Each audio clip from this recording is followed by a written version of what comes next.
Hello everyone. तो आज हम बात करेंगे मैथ्स के एक इम्पॉर्टेंट कॉन्सेप्ट की, मैट्रिसेस, जो कि मशीन लर्निंग में सबसे ज़्यादा यूज़ होता है। तो matrices, MATRICES, matrices is the plural of matrix. अगर हमारे पास एक मैट्रिक्स है तो उसको मैट्रिक्स बोलेंगे, और बहुत ज़्यादा मैट्रिसेस हैं, एक से ज़्यादा, तो उसे बोलेंगे मैट्रिसेस। ओके, तो मैट्रिसेस इज़ द प्लूरल। अब इसकी एप्लीकेशन क्या है? तो इसकी एप्लीकेशन है टू रिप्रेजेंट लीनियर ट्रांसफॉर्मेशन। तो हमारे पास लीनियर ट्रांसफॉर्मेशन क्या हुआ कि कोई भी ऐसा हमारे पास लीनियर इक्वेशन है।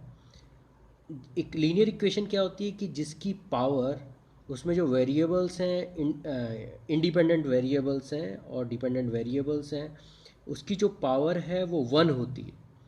तो उसको बोलते हैं लीनियर इक्वेशन। तो मैट्रिसेस यूज़फुल है कोई भी लीनियर इक्वेशन को रिप्रेजेंट करने के लिए। ओके, तो अब हम देखेंगे मैट्रिक्स रिप्रेजेंटेशन, कि हम मैट्रिक्स को कैसे रिप्रेजेंट कर सकते हैं। तो अगर हम यहाँ नीचे यहाँ पे देखें, ABC up to N up to M यहाँ पे जा रहा है। तो M यहाँ पे है रोज़ एंड N यहाँ पे है columns, number of rows and number of columns. तो रोज़, इफ़ आप लेफ्ट में देखें, रोज़ हम यहाँ से काउंट करते हैं 1 2 3 4 अप टू N, और कॉलम्स हम ऊपर से काउंट करते हैं। ओके, तो मैट्रिक्स हम, और मैट्रिक्स क्या है कि हम इसको या तो स्क्वायर ब्रैकेट से डिनोट करते हैं या फिर स्मॉल ब्रैकेट्स भी यूज़ करते हैं। ओके, उसके बाद बात करते हैं मैट्रिक्स साइज़ की। तो इसका ओवरव्यू देखेंगे कि मैट्रिक्स साइज़ किस तरीके से हो सकता है। नंबर 1 है रो वेक्टर। हम इफ़ कोई भी मैट्रिक्स ऐसी है जिसमें कि रो 1 हो और n नंबर ऑफ कॉलम्स हो, तो हम उसे रो वेक्टर बोलेंगे, क्योंकि इसकी रो है 1।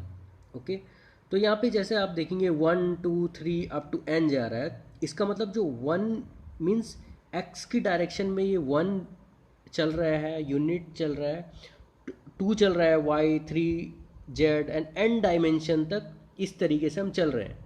ओके, इसी के बाद आता है कॉलम वेक्टर। तो कॉलम वेक्टर क्या हुआ कि same as a like row vector. तो कॉलम वेक्टर क्या होता है कि जिसमें हमारी n रोज होती हैं लेकिन हमारा 1 कॉलम है। ओके, तो उसको कहेंगे कॉलम वेक्टर। तो आगे आने वाले स्लाइड्स में हम ये सब कुछ देखेंगे। फिर उसके बाद हम बात करते हैं स्क्वायर मैट्रिक्स।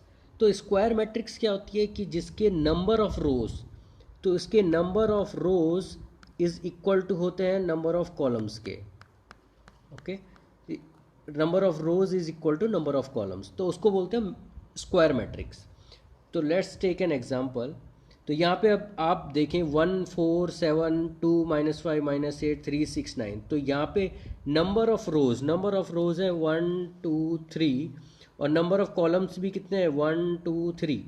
तो 3 कॉलम्स है, तो ये 3 × 3 की मैट्रिक्स हो जाती है। तो ये जो पहला वाला 3 है ये रोज को डिनोट करता है, और जो दूसरा वाला 3 है ये कॉलम को डिनोट करता है।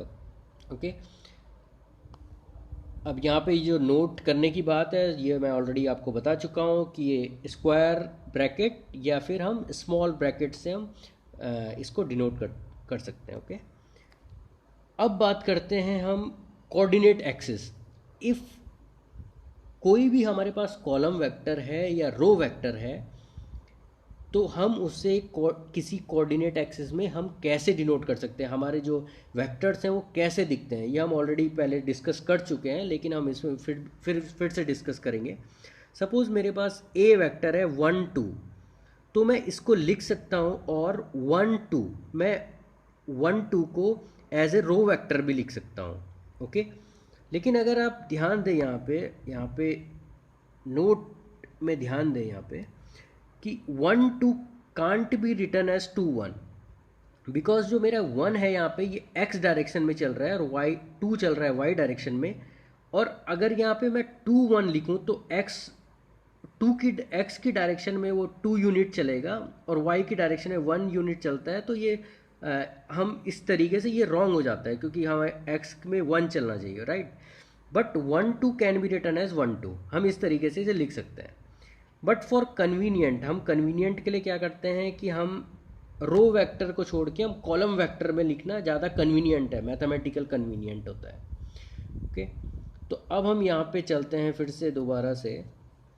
तो हमारा यहाँ पे 1 2 था, तो 1 यूनिट चला ये x की डायरेक्शन में और 2 चला y की साइड, तो हमारे यहाँ पे एक वेक्टर हो जाता है a इक्वल टू 1 2 और 1 2, जिसमें भी हमने यहाँ पे रिप्रेजेंट किया है ये कॉलम वेक्टर से, और ये है रो वेक्टर। और यहाँ पे भी सेम b इक्वल टू 4 3 और 4 3। ओके, तो ये किसी भी तरीके से हम इसे रिप्रेजेंट कर सकते हैं।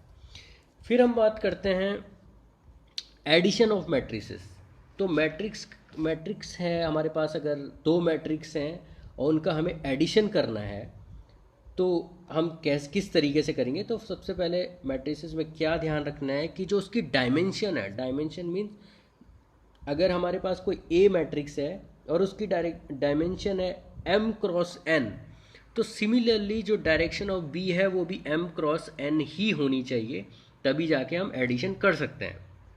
क्योंकि हमारे पास जो ये 2 3 है ये भी एक वेक्टर है, और 4 8 है ये भी एक वेक्टर है। अगर आप a इक्वल टू 2 3 4 8 है, सो 2 3 भी मेरा एक वेक्टर है, 4 8 भी मेरा एक वेक्टर है। लेकिन जब हम इसको कंबाइन कर देते हैं वेक्टर्स को तो वो मैट्रिक्स कहलाती है। ओके, तो ये एक रिप्रेजेंटेशन है लीनियर इक्वेशंस का, तो हम अभी आगे देखेंगे उसे। तो हमारे पास है a equal to 2 3 4 8, so b is equal to 1 2 5 3। Okay, तो यहाँ पे हमारे पास 2 क्रॉस 2 मैट्रिक्स है a, और b भी हमारे पास है 2 क्रॉस 2।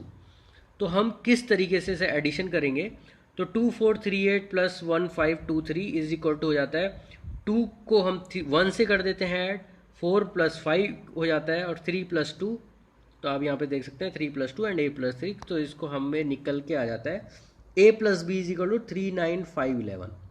तो हमारे पास एक न्यू मैट्रिक्स आ जाती है। ओके, जो कि इन दो मैट्रिक्स की एडिशन ऐड करके आया है, तो हमारे पास एक न्यू मैट्रिक्स बन जाती है। तो सिमिलरली हमारे पास अगर हम यहाँ पे बात करें 1 2 3 4, और अगर हम यहाँ पे ऐड करें तो यह हमारे पास 4 एंड 6 बन जाता है। तो अब हम यहाँ पे देखेंगे एक कोऑर्डिनेट एक्सिस में कि हमारे पास p है 1 2, तो p था हमारे पास 1 2, तो यहाँ पे देखिए आप कोऑर्डिनेट में p है हमारे पास 1 2 और q है हमारे पास 3 एंड 4। लेकिन जब हम उसे ऐड करते हैं तो मेरे पास एक p vector plus q vector मिल जाता है, जो कि है 4 एंड 6, जो कि इन दोनों का एडिशन है। ओके, तो हमारे पास एक ट्रांसफॉर्मेशन मिल जाता है बेसिकली। तो हमारे पास एक ट्रांसफॉर्मेशन मिल गया जो कि है 4 एंड 6। ओके, तो अब हम बात करते हैं सब्ट्रैक्शन ऑफ मैट्रिसेस। अगर कोई मैट्रिक्स है हम उसे सब्ट्रैक्ट करते हैं, तो सब्ट्रैक्शन के केस में भी सेम है, जो उसकी डायमेंशन है वो भी सेम होनी चाहिए, 2 cross 2 as same as addition of matrices जो हमने देखा था। तो सब्ट्रैक्शन में भी सेम होना चाहिए यहाँ पे। तो यहाँ पे देखो 2 क्रॉस 2 है, ए बी और बी भी 2 क्रॉस 2 है, तो सिमिलरली सेम एग्जांपल हमने लिया है ए, लेकिन यहाँ पे ए माइनस बी हो जाएगा। तो आर, तो हमारा जो रो 1 और कॉलम 1 है यहाँ पे 2, तो 2 माइनस 1 हो गया यहाँ पे, तो हमारे पास आ गया 1 1 माइनस 1 और 5। ओके, तो आप ये चेक कर सकते हैं 2 minus 1 4 minus 5 3 minus 2, just simple है, सेम जो ऑर्डर में है हमने उसको सब्ट्रैक्ट हो जाता है इसमें। सो सब्ट्रैक्शन ऑफ मैट्रिक्सेस में सिमिलरली एज एडिशन।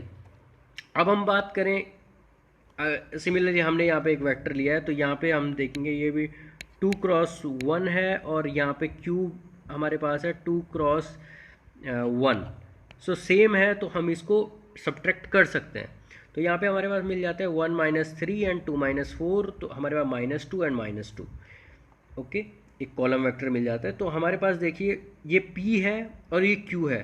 जब हमारे पास हम एडिशन कर रहे थे सेम को, तो हमारे पास एक सिमिलरली एक जो हमारे पास ऐड करके आया तो वो सेम फर्स्ट क्वाड्रेंट में आया था।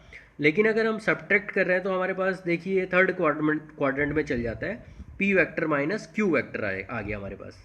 ओके, जो कि -2 एंड -2 है। ओके, तो अब हम बात करते हैं मल्टीप्लिकेशन ऑफ मैट्रिसेस। तो ये बहुत इंपॉर्टेंट है। तो अब हमारे पास एक मैट्रिक्स है p is equal to a cross b and q is equal to m cross n। तो अगर हमें मल्टीप्लिकेशन करना है तो हमें ये चीज़ ध्यान रखनी है, तो जो ये b है मीन्स अगर हमें p इंटू क्यू करना है तो जो number of columns of p is equal to होना चाहिए number of rows of q। Okay, means b is should be equal to m। तो अगर हम b m के बराबर है तभी जाके हम उसका मल्टीप्लिकेशन कर सकते हैं, नहीं तो हम उसका मल्टीप्लिकेशन नहीं कर सकते हैं। और अगर हमें q इंटू पी करना है, q इंटू पी करना है तो उस कंडीशन में n should be equal to a, उस कंडीशन में n should be equal to a, तभी हमारे पास मल्टीप्लिकेशन कर सकते हैं q इंटू पी का। तो अभी हम यहाँ पे p इंटू क्यू देखेंगे। ओके, सो और जो डायमेंशन ऑफ आउटपुट है, जो भी हमारे पास जो आउटपुट निकलेगा वो a इंटू एन हो जाएगा। Okay, if b into M satisfy कर रहा है that b is equal to m, तो हमारे पास जो आउटपुट मैट्रिक्स है जो मल्टीप्लाई करने के बाद आएगी वो a इंटू एन आएगी। ओके, तो हम यहाँ पे एक एग्जाम्पल में देखेंगे, वो क्लियर हो जाएगा फिर। तो एक एग्जाम्पल लिया है p is equal to 1 3 2 4, q is equal to 5 7 6 8। तो हम यहाँ पे देखें ये 2 क्रॉस 2 है, यहाँ पे भी 2 क्रॉस 2 है।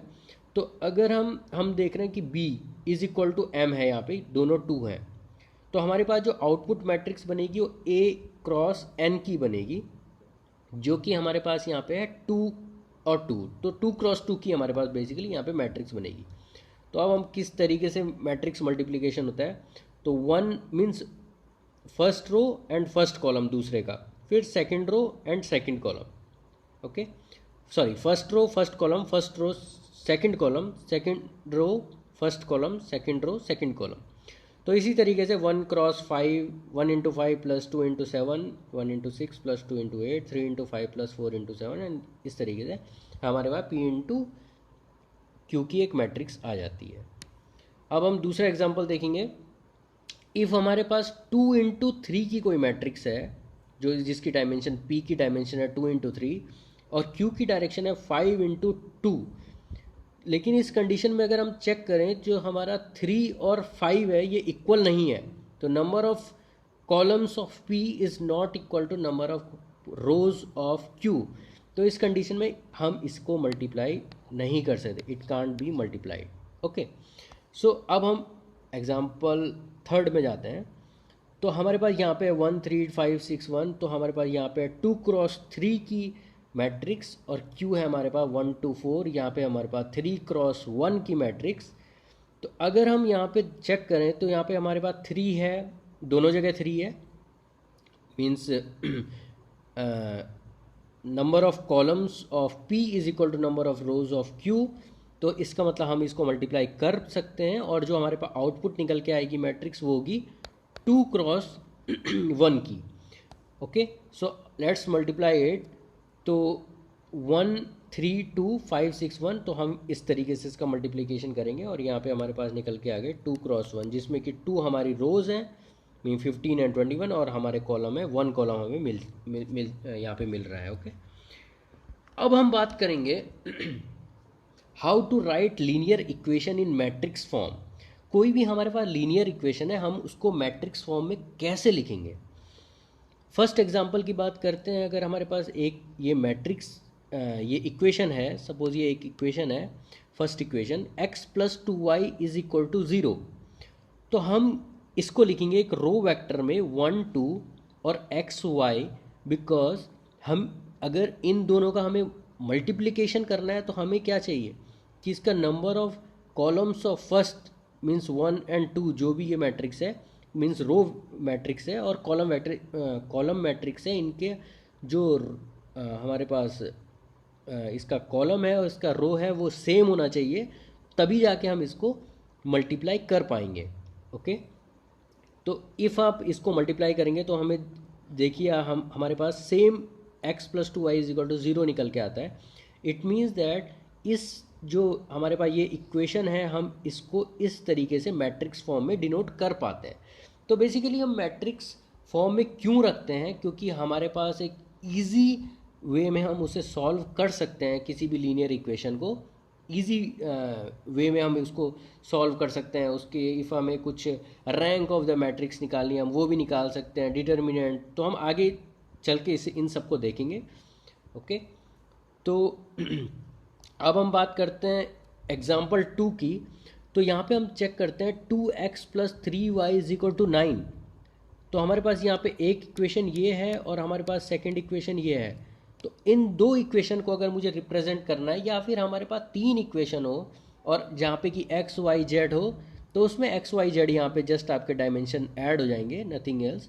तो हमारे पास यहाँ पे 2x plus 3y is equal to 9, 5x plus 6y is equal to 3 है। तो हम इस तरीके से इसको रिप्रेजेंट कर सकते हैं। 2 एंड 3 यहाँ पे आ जाते हैं, 2 एंड 3। फिर हमारे पास 5 एंड 6 आ जाता है, and x and y as my column vector and is equal to 9 3। Okay, तो यहाँ पे सिमिलरली जैसे मैं मल्टीप्लिकेशन में करूँगा तो 2 क्रॉस x, जस्ट इसको चेक करने के लिए कि क्या ये मुझे वही रिजल्ट प्रोवाइड करता है। तो अगर आप लास्ट में देखें तो it provides me the same result. Okay okay, तो आज के लिए इतना ही। See you in the next video, जिसमें हम बात करेंगे डिटर्मिनेंट्स के बारे में कि डिटर्मिनेंट्स क्या होते हैं, और फिर हम आगे देखेंगे कुछ मैथ्स के और कॉन्सेप्ट। फिर उसके बाद जाएंगे हम स्टैटिस्टिक्स में। So as per the road map हम इस पूरे जो भी सेशन है उसको हम चलेंगे as per the road map. Okay, bye, thanks.